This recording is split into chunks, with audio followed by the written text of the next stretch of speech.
Hi, this is Dr. Nidhi Jain, gynecologist, obstetrician and fertility specialist at Vijaya Maternity Home and Metro IVF.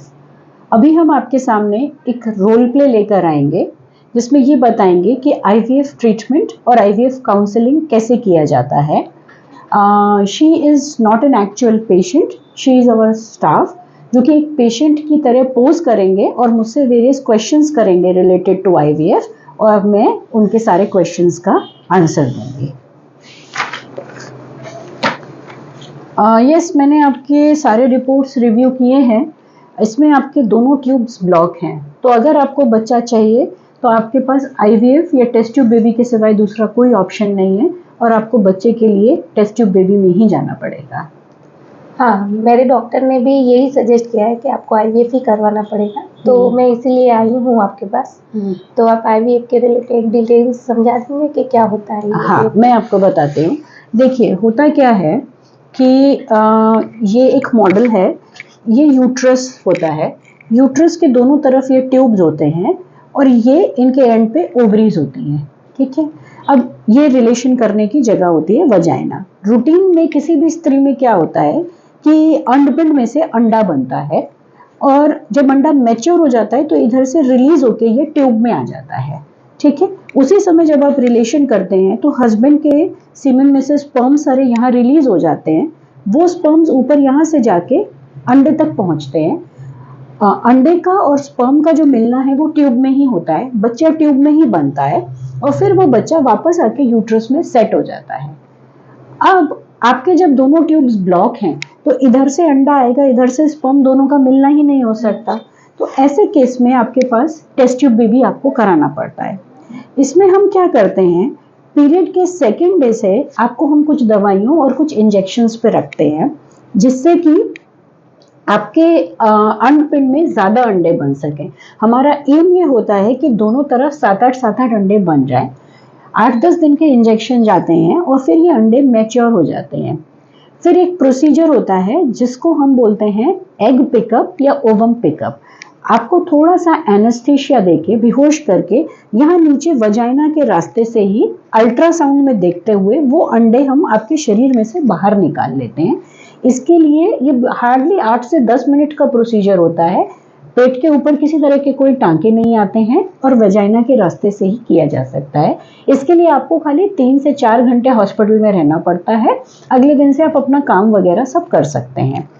अब हमने जो अंडे बाहर निकाले उनको हम लेबोरेटरी होती है IVF लेबोरेटरी, उसमें लेके जाते हैं और वहाँ आपके हस्बैंड के सीमेन के साथ उनका मेल कराते हैं.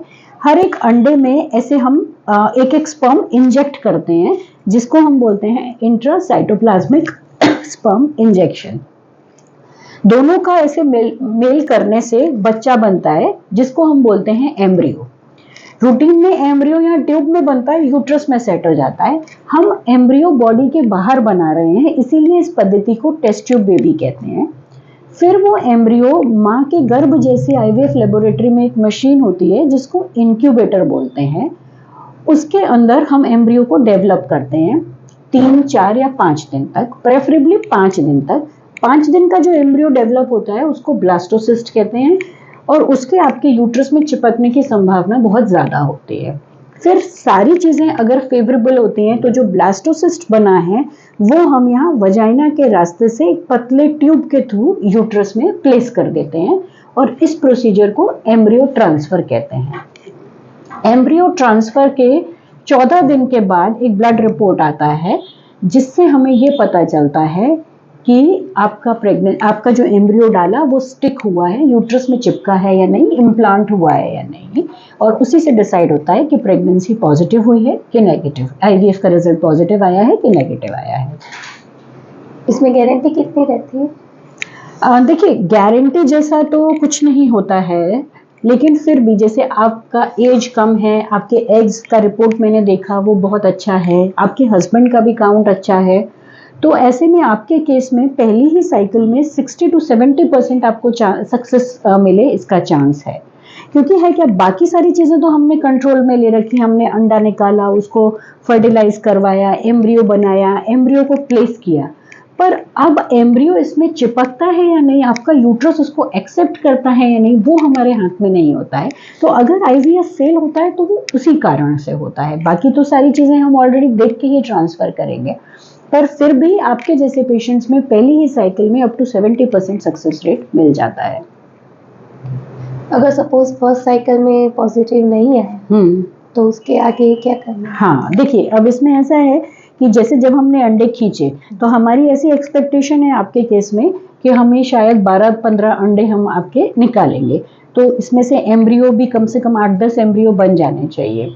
तो एक बार में हम 2 एम्ब्रियो से ज़्यादा, 2 ब्लास्टोसिस्ट से ज़्यादा अंदर नहीं रखते हैं, बाकी जितने ब्लास्टोसिस्ट हैं वो हम फ्रीज कर देते हैं, राइट। तो अगर आपका पहली साइकिल में सक्सेस नहीं हुआ है तो दूसरी साइकिल में जो हमने आपके फ्रीज या स्टोर करके रखे हैं एम्ब्रियोज, वही हमको यूट्रस में आपके वापस प्लेस करने होंगे। इसके लिए आपको फिर से इंजेक्शंस लेने की और फिर से इतना सारा प्रोसीजर करने की ज़रूरत नहीं है, खाली कुछ दवाइयाँ आएंगी और वो देके फिर हम आपके यूट्रस के अंदर की लाइनिंग को प्रिपेयर करते हैं। वो लाइनिंग रेडी हो जाती है तो वो हम ब्लास्टोसिस्ट वापस लाइव करके उसको यूट्रस में प्लेस कर देते हैं। कभी कभी ऐसा भी होता है कि जब आपके इंजेक्शंस चल रहे हैं और ऐसा, तो आपकी बॉडी के हार्मोन्स इतने बढ़ जाते हैं, बीच बीच में हम हार्मोनल रिपोर्ट्स भी कराते हैं, हार्मोन्स इतने बढ़ जाते हैं कि हम उस साइकिल में एम्ब्रियो ट्रांसफ़र नहीं करते हैं। जितने भी हमारे पास एम्ब्रियोज बने हैं वो हम सारे फ्रीज कर लेते हैं, फिर एक साइकिल का ब्रेक देते हैं कि आपका यूट्रस ओवरीज नॉर्मल हो जाए और फिर वो ट्रांसफ़र करते हैं। उस प्रोसीजर को फ्रोजन एम्ब्रियो ट्रांसफ़र कहते हैं। तो अगर पहली साइकिल में सक्सेस नहीं होता है, हमारे पास सरप्लस एम्ब्रियोज हैं, तो हम फ्रोजन एम्ब्रियो ट्रांसफ़र कर सकते हैं और उसका सक्सेस रेट फ्रेश जितना ही रादर उससे थोड़ा सा ज़्यादा ही होता है। आईवीएफ का खर्चा कितना आता है? हाँ देखिए, इसमें ऐसा है कि हमारे यहाँ हम पैकेज देते हैं जिसमें कि दवाइयाँ और सारे ब्लड रिपोर्ट्स और सब कुछ इंक्लूडेड होते हैं। तो पहली साइकिल इंक्लूसिव ऑफ एवरीथिंग, जब तक आपका वो ब्लड टेस्ट होगा 1.5 लाख का आपको पड़ेगा, ठीक है।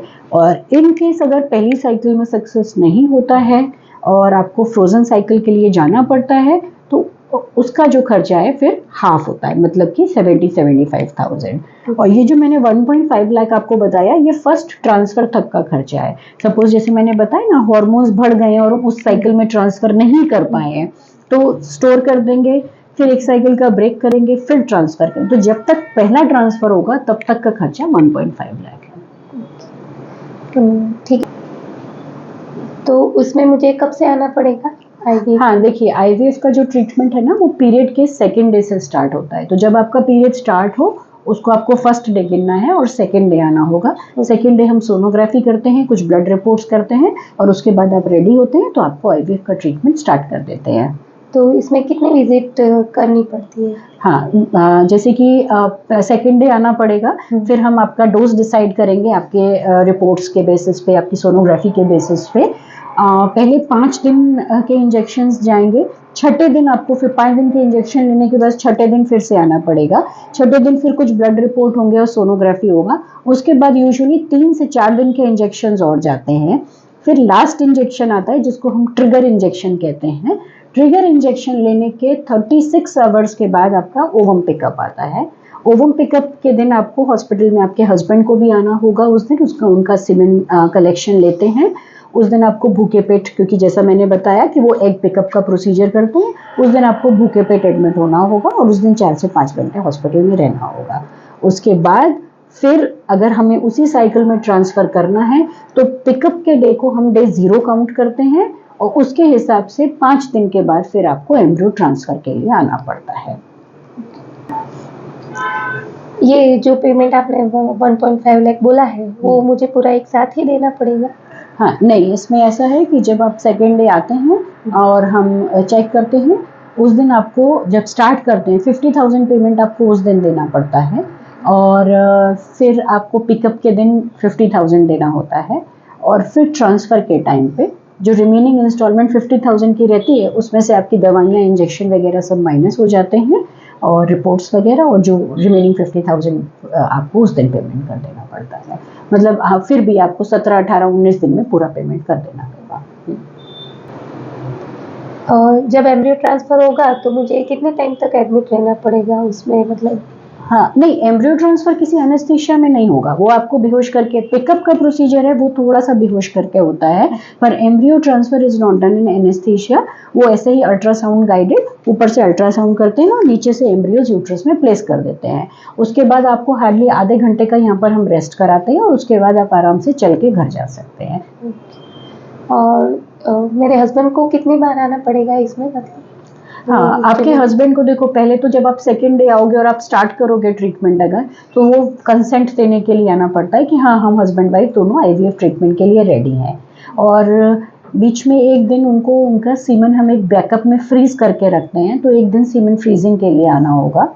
और पिकअप के दिन एक फ्रेश सीमन सैंपल देते हैं हस्बैंड का, तो वो, और उसी दिन अगर वो एम्ब्रियो ट्रांसफ़र की कंसेंट दे देते हैं तो एम्ब्रियो ट्रांसफ़र के दिन उनको आने की ऐसी ज़रूरत नहीं है। आपके इमोशनल सपोर्ट के लिए आना हो तो आ सकते हैं।